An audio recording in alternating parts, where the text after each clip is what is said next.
வாயுனா என்ன அப்படின்னா ஒரு வகையான காற்று தான் இது. இந்த காற்று எங்கே போய் உக்காருதோ அங்கே வலிக்கும். இடுப்பில் உட்காந்தா இடுப்பு வலி, முட்டியில் உட்காந்தா முட்டி வலி. இந்த வாயுவை நீக்கிட்டு அந்த இடத்துல அந்த ஃப்ளூயிடை உருவாக்கணும் அப்படின்னா அப்பத்தான் நம்மளுடைய வலிகள் வேதனைகள்லேருந்து நம்மளால் முழுமையாக வெளியே வர முடியும். உங்கள் உணவில் இருக்கக்கூடிய புரோட்டீனே இந்த உடல் எடுத்துக்காது, ஏற்கனவே அதிகப்படியான வாயு தங்கி இருக்கிறதுனால. அப்போது அந்த வயிற்றுல இருக்கக்கூடிய கழிவுகள் வெளியேறிடுச்சுன்னா அங்கே ஒரு வெற்றிடம் ஃபார்ம் ஆகுமா? வெற்றிடம் ஃபார்ம் ஆகிறதுனால எந்த வழியாக போன வாயு அந்த இடத்துல நின்றுட்டு இருக்கோ அதே வழியாக திரும்ப வந்து குடலுக்கிட்ட வந்து நிற்கும். அப்போ பேதியின் மூலிமா அந்த வாயு வந்து ஈஸியாக வந்து வெளியேறிடும்.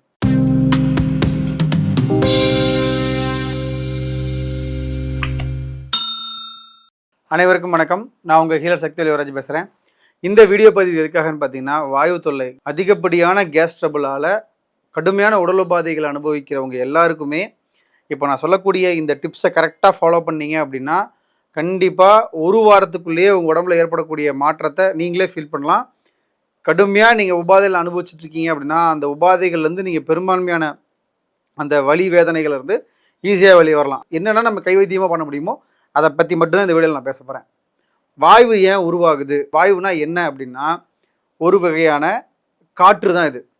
இந்த காற்று எங்கே போய் உக்காருதோ அங்கே வலிக்கும். இடுப்பில் உட்காந்தா இடுப்பு வலி, முட்டியில் உட்காந்தா முட்டி வலி, தோல் சப்பையில் உட்காந்தா தோல் சப்பை வலி, கழுத்துக்கிட்ட உட்காந்தா கழுத்து வலி, முதுகில் உட்காந்தா முதுகு வலி, L4 L5 இந்த மாதிரி எல்லாமே கழுத்துலேருந்து இங்கே லம்பார்லேருந்து எல்லாமே முதுகு சம்மந்தப்பட்ட எல்லா வலியுக்கும் ஒரே காரணம், அங்கே போய் வாயு தங்கிக்குது. இந்த வாயு என்ன ஆகுதுன்னு பார்த்தீங்க அப்படின்னா குறிப்பிட்ட நாட்களுக்கு மேலே நம்ம அந்த வலிக்கு வந்து சரியான மருத்துவம் எடுத்துக்கல, அசால்ட்டாக இருந்துட்டோம், இல்லை அப்போதைக்கு பெயின் கில்லர் போட்டு மட்டும் நம்ம அதை செட்டில் பண்ணுறோம் அப்படின்னா அது என்ன ஆகுதுன்னு பார்த்தீங்கன்னா செரிபரல் ஸ்பைனல் ஃப்ளூயிடுன்னு ஒரு பொருள் இருக்குது நம்மளுடைய முதுகு பின்னாடி இருக்கக்கூடிய எலும்புகள் எல்லாத்துலேயுமே. அதில் இந்த வாயு இருக்கு இல்லையா, இந்த வாயுவோட நீரும் போய் கோத்துக்கிறதுனால அந்த முதுகு நம்ம இப்படி வளைக்கிறோம் பார்த்தீங்களா, முதுகு நம்ம வந்து இப்படி வளைக்கிறோம், அப்படி பண்ணுறோம் இல்லையா, இப்படி வளைக்கிறதுக்கு ஒரு வகையான திரவம் இருக்குது. எப்படி இன்ஜினில் வந்து இன்ஜின் ஆயில் இருந்தால் தான் அந்த வண்டி ஃப்ளெக்சிபிளாக இருக்குதோ அதே மாதிரி நம்ம முதுகு பின்னாடி இருக்கக்கூடிய இந்த ஃப்ளூயிடோட அளவு CSF ஃப்ளூயிடுன்னு சொல்லுவாங்க.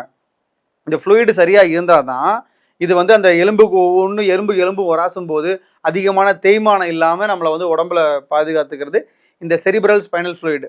இதில் என்ன ஆகும்னு பார்த்தீங்கன்னா இந்த இடத்துல அந்த ஃப்ளூயிடு இருக்கிற இடத்துல வாயுவில் வந்து பார்த்தீங்கன்னா நீரும் போய் தங்கிறதுனால ரெண்டு எலும்பும் உராயிறத இந்த உடம்போல அந்த பெயினை வந்து அஃபோர்ட் பண்ணிக்க முடியாது.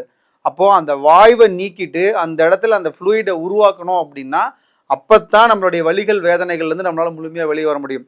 அது மட்டும் இல்லாமல் கேஸ் ட்ரபிள் வயிற்றுல எப்போ பார்த்தாலும் வயிறு உப்பசமாகவே இருக்குது, ஏப்பட்டுட்டே இருப்பாங்க, பொழுதுக்கு ஏப்பட்டுட்டே இருப்பாங்க, பின்னாடி கேஸ் ரிலீஸ் ஆகிட்டே இருக்கும், முதுகெல்லாம் அங்கங்கே பிடிக்கும், முதுகு பிடிக்கிறது, இந்த மாதிரியான உபாதைகள்லாம் இருக்குது அப்படின்னா அவங்க செய்ய வேண்டிய விஷயம் என்னன்னு பார்த்தீங்கன்னா முதல்ல நீங்கள் மாற்ற வேண்டியது உங்களுடைய உணவு பழக்க வழக்கங்கள் தான். மெயினாக நீங்கள் உங்கள் உணவு பழக்கத்தை மாற்றினா தான் இதுலேருந்து வெளியே வர முடியும். உணவு பழக்க வழக்கங்கிறப்ப பால், டீ, காஃபி, தயிர் இது எல்லாத்தையும் நிப்பாட்டுங்க. குறிப்பாக பருப்பு பயிர் வகைகள், சாம்பார், பாதாம், பிஸ்தா, முந்திரி, சிறுதானியங்கள் சாப்பிட்றது இதெல்லாம் நிறுத்திடுங்க. ஏன் அப்படின்னா இதெல்லாம் அதிகப்படியான வாயுக்களை உருவாக்கும். ஏற்கனவே உங்கள் உடம்புல வாயு இருக்குது, நீங்கள் இன்னும் வாயுவை உருவாக்குனீங்கன்னா உங்களுக்கு இன்னும் அது தொந்தரவாக தான் ஆகும். சரிங்க சார், நீங்கள் அப்புறம் பருப்பு வகைகள்லாம் சாப்பிட வேணாண்டீங்க, புரோட்டீன் சத்துக்கு எங்கே போகிறது? அதாவது நமக்கு உடம்புல வந்து புரோட்டீன் சத்து வந்து வேணுங்கிற அளவுக்கு இந்த உடல் சேகரித்து வச்சுக்கும். ஆனால் வாயு அதிகமாக இருந்ததுன்னா இந்த உடலால் உருவாகக்கூடிய வாயுவை மட்டும்தான் சமாளிக்க முடியுமே ஒழிய உங்கள் உணவில் இருக்கக்கூடிய புரோட்டீனே இந்த உடல் எடுத்துக்காது, ஏற்கனவே அதிகப்படியான வாயு தங்கி இருக்கிறதுனால. ஸோ அப்படிங்கிறப்ப பருப்பு வகைகள் தொடாமல் இருங்க. நீங்கள் ஒன்றும் இல்லைங்க, ஒரு பருப்பு வகை, அந்த டீ காஃபி, இந்த புளிச்ச மாவு, குறிப்பாக வந்து ஃப்ரிட்ஜில் வச்சுருந்த மாவு அது ஆல்ரெடி புளிப்பு தான். புளிப்பு ஆகும்போதே கேஸ் ஃபார்ம் ஆகுதா நமக்கே தெரியும், அதில் எவ்வளோ வாயுக்கள் ஃபார்ம் ஆகுதுன்னு. அதை நம்ம சாப்பிட்டாலும் உடம்புல போய் எக்ஸ்ட்ராவாக தானே வாயு தங்கும். அதனால் அது எல்லாமே டோட்டலாக அவாய்ட் பண்ணிடணும். குறிப்பாக எண்ணெயில் பொரிச்ச ஐட்டங்கள், பேக்கரி ஃபுட்ஸு, ஃபாஸ்ட் ஃபுட் ஐட்டங்கள் இது எல்லாத்தையுமே தவிர்த்துட்டு பழங்கள் சாப்பிடுங்க. எல்லா பழமும் சாப்பிடலாம், வாயு தொல்லை இருக்கிறவங்களுக்கு எல்லா பழமும் சாப்பிடலாம். குறிப்பாக காலையில் என்ன பண்ணணும் அப்படின்னு பார்த்தீங்கன்னா அவரைக்காய் இருக்கு இல்லையா, பச்சை அவரைக்காய், நீட்ட அவரைக்காய், பட்டை அவரைக்காய் எதாக இருந்தாலும் சரி, நல்லா மஞ்சள் தண்ணி போட்டு நல்லா கழுவிட்டு பொடியாக நறுக்கி மிக்சியில் போட்டு அரைச்சி தண்ணி ஊற்றி அரைச்சி ஜூஸ் வடித்து நாட்டு சக்கரை போட்டு குடிச்சு பாருங்கள். 7 நாள் நான் சொல்கிறேன், இந்த உணவு பழக்கத்தையும் தவிர்த்துட்டு இதை ஃபாலோ பண்ணிங்கன்னா 7 நாளில் உங்களுக்கு வாயு பிரச்சனை நீங்கிறது உங்களால் டேரெக்டாக உங்கள் கண்ணு முன்னாடி நீங்கள் ஃபீல் பண்ணலாம்.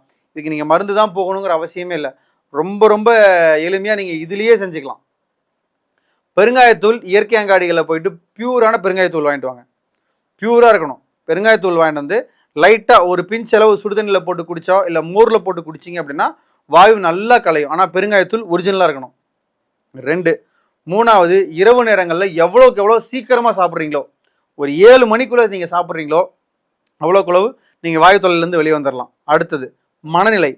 வாயு தொல்லை அதிகமாக இருக்கிறவங்க மனசுக்குள்ளே எப்பயுமே புலம்பிகிட்டே தான் இருப்பாங்க. ஒரு கடந்த கால நினைவுகள் நினச்சி வருத்தப்படுவாங்க, எதிர்காலத்தை நினச்சி வருத்தப்படுவாங்க, கோபத்தை நிறையா உள்ளடக்குவாங்க, சட்டுன்னு கோவம் வரும். இதெல்லாம் தான் அவங்களுடைய மனநிலை. ஸோ வாயுவோட தன்மையை உடல்லேருந்து வெளியேற்றினால்தான் உங்கள் உடலுடைய பலம் அப்படிங்கிறது அதிகரிக்கும். ஸோ நான் சொல்லக்கூடிய கைண்ட் ரெக்வஸ்ட் என்ன அப்படின்னா, நீங்கள் முதல்ல செய்ய வேண்டிய வேலை, வாயுவை உருவாக்கக்கூடிய உணவுகள் எல்லாத்தையுமே சடனாக ஸ்டாப் பண்ணிவிட்டு ஒரு பேதி எடுத்துக்கிறது பெஸ்ட்டு. யாரெல்லாம் வாயு பிரச்சனை அதிகமாக இருக்கோ நீங்கள் குடலை சுத்தம் பண்ணி பேதி எடுங்க. ஏன் அப்படின்னா, இப்போ உதாரணத்துக்கு முதுகில் ஒரு வாயு வலி இருக்குது, ஓகேங்களா, அங்கே போய் வாயு உக்காந்துருச்சு அப்படின்னா, இப்போ அந்த முதுகில் இருக்கக்கூடிய வாயுவை வந்து பேதி மூலியமாக எப்படி வெளியேறும் அப்படின்னா அறிவியல் பூர்வமாகவே சொல்லிடுறேன். இப்போ நீங்கள் குடலில் செரிமானம் நடக்குது, செரிமானம் நடந்த உடனே எல்லா உறுப்புகளுக்கும் பிரிஞ்சு போகும். அந்த வாயுக்கள் சத்துக்கள் எல்லாமே எல்லா உறுப்புகளுக்கும் பிரிஞ்சு போகும். அப்போது ஆல்ரெடி ஒரு குறிப்பிட்ட சதமான கழிவுகள் வயிற்றுக்குள்ளே தங்கி இருக்கிறதுனால தான் எல்லா இடங்கள்லையும் வாயு இருக்குது. ஸோ முதல்ல நம்ம வயிற்றை க்ளீன் பண்ணுறோம் அப்படின்னா, அப்போது அந்த வயிற்றில் இருக்கக்கூடிய கழிவுகள் வெளியேறிடுச்சுன்னா அங்கே ஒரு வெற்றிடம் ஃபார்ம் ஆகுமா? வெற்றிடம் ஃபார்ம் ஆகிறதுனால அங்கேருந்து எந்த வழியாக போன வாயு அந்த இடத்துல நின்றுட்டு இருக்கோ அதே வழியாக திரும்ப வந்து குடலுக்கிட்ட வந்து நிற்கும். அப்போ பேதியின் மூலிமா அந்த வாயு வந்து ஈஸியாக வந்து வெளியேறிடும். ஸோ இதுதான் ப்ரொசீஜர். ஸோ நீங்கள் வாயு வெளியேற்றணும்னா பேதி எடுத்துக்கிறது பெஸ்ட்டு. கடுக்கால் எடுக்கலாம், நிலாவாரை பொடி எடுக்கலாம். பட் என்ன ஒரு விஷயம் அப்படின்னா, ஒரு வாயு ஒரு குறிப்பிட்ட ஸ்டேஜுக்கு மேலே போயிடுச்சு அப்படின்னா இதெல்லாம் எடுத்தீங்க அப்படின்னா டெம்பரரி சொல்யூஷன் மட்டும்தான். நிலாவாரப்பொடி எடுத்தால் அன்னைக்கு மட்டும்தான் மோஷன் போகும். கடுக்கால் எடுத்தீங்கன்னா அன்னைக்கு மட்டும்தான் மோஷன் போகும். கடுக்கா பொடி சாப்பிட்டா அப்போ மட்டும்தான் மோஷன் போகும். விளக்கெண்ணெய் குடித்தா அப்போ மட்டும்தான் மோஷன் போகும். அப்போ என்ன அப்படின்னா, உடலில் வேறு எதுவும் உபாதைகள் இருக்குது, இந்த வாயு முற்றிய நிலையில் இருக்குன்னா அந்த கடுமையான வாயுவை வந்து நம்ம வெளியேற்றிட்டு அதுக்கப்புறம் தான் இயல்பு நிலைக்கே நம்ம கொண்டு போக முடியுமே ஒழிய, இதெல்லாம் சின்ன சின்ன டிப்ஸ் செஞ்சோம்னா இதெல்லாம் டெம்பரரி சொல்யூஷன் தான். பெர்மனண்ட் அப்படிங்கிறது நம்ம தரமான மருத்துவத்தை, தரமான மருந்தை எடுத்துக்கிட்டு வாழ்வியலையும் உணவையும் மாற்றினால் இந்த வாயு தொல்லையிலேருந்து நீங்கள் எளிமையாக மீண்டு வரலாம். இந்த பதிவு உங்களுக்கு ரொம்ப யூஸ்ஃபுல்லாக நினைக்கிறேன். மேலும் இது போல அப்டேட்ஸுக்கு யோகம் சேனலை சப்ஸ்கிரைப் பண்ணுங்கள். நன்றி, வணக்கம்.